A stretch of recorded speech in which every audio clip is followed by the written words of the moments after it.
Sa video natin ngayon mga maestro ay pag-usapan pa rin natin itong tungkol sa DepEd PBB 2023. Ayan, so syempre ito pa rin po ang madalas na nababasa po natin mga katanungan sa mga post po natin sa social media, especially po sa YouTube and Facebook. At hindi lamang po sa akin, maging sa ibang mga vlogger din po, mga teacher vlogger din, and then sa mga kamaestro po natin ng mga comment, ayan.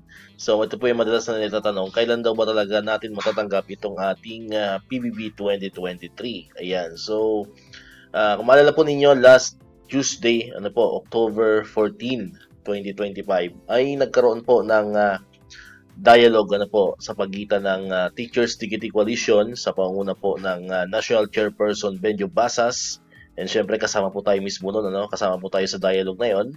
And sa DepEd naman po, na kinatawan po ni sa pangunguna po ni Yusek Willie Cabral. Ayan. So nagkaroon po ng dialogue ang TDC at DepEd na ginanap po noong October 14. Ayan. So isa po sa naging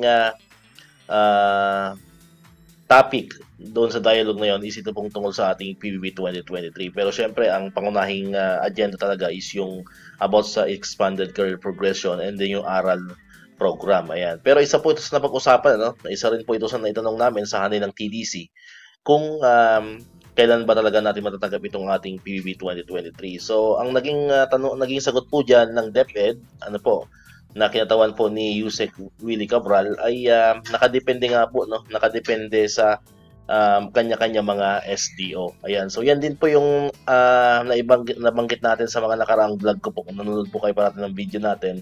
Yan din po yung naging analysis ko po before. Ayun, kasi halos every year naman talaga, sinabi ko na yan doon sa isang video ko na hindi naman talaga sabay-sabay, Hindi naman talaga sabay-sabay ang releasing ng PBB 2023 sa hanay po ng DepEd. Hindi po tayo katulad ng ibang agency na isang bagsakan lang kumbaga. Ayan. So sabi rin po ni Yusek Willie Cabral, nakadepende nga raw po sa kanya-kanyang SDO. Paanong ibig sabihin nun?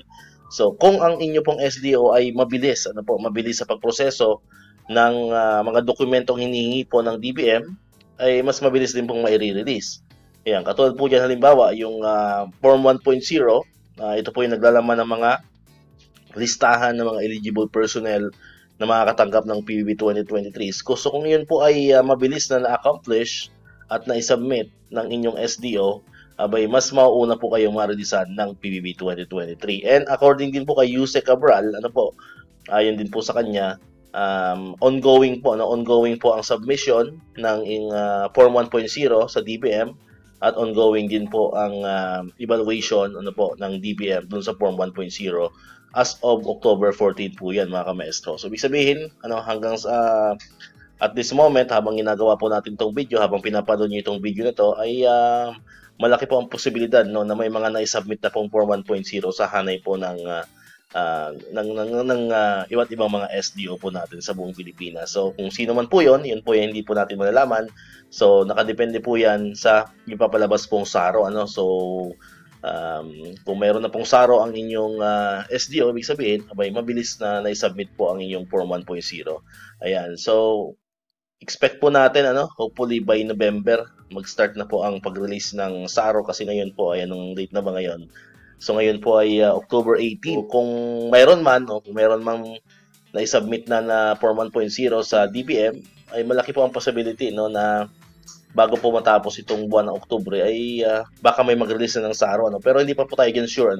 Yun po ay ating pa naman pong estimate. Abang-abangan po natin. Ayan, so every time naman po may mga updates patungkol sa SARO, sa PBB, ay agad-agad naman po natin yung ibabalita dito sa ating YouTube channel. So sa mga tatanong po, sa mga nagtatanong, ay malapit na po yan. Malapit na pong matanggap natin yung PBB na yan.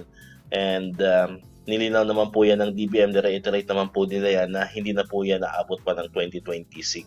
Ipagdasal na naman po natin na sana mas mauna siya sa ating year-end bonus. So dito na tatapos itong ating video ngayon mga kamaestro. Kung hindi ka pa nakakapag-subscribe, click po na ang subscribe button dyan para ikaw yung unang nakapanood ng mga videos na na-upload natin. Katulad ito yung mga updates pa rin about sa PBB 2023 and other benefits sa mga teachers and government employees. And syempre, click mo na rin ang notification bell button para manonotify ka, always updated ka pag may mga bago tayong uploaded na video. So muli, maraming salamat sa inyong panonood at pakikinig.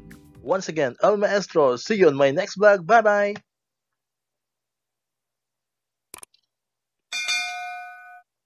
2, 2.